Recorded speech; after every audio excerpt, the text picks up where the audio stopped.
جب خالق کائنات اپنے کسی بندے کو اپنی محبت کے لیے منتخب کر لیتا ہے تو اسے اپنے رنگ یعنی صبغت اللہ میں رنگ دیتا ہے۔ اس منظر پر پہنچ کر بندے کی اپنی ہستی مٹ جاتی ہے اور وہ اللہ کی رضا کا عکس بن جاتا ہے۔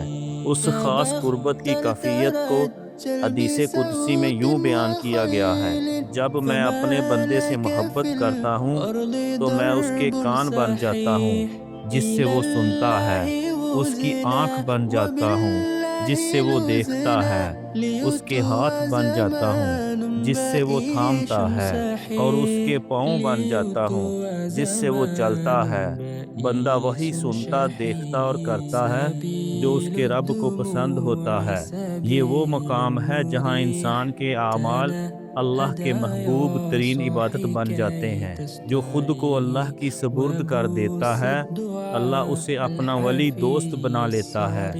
کتنا دل نشین تصور ہے کہ انسان کا ہر قدم اور ہر عمل اللہ کی محبت کے سائے میں ہو۔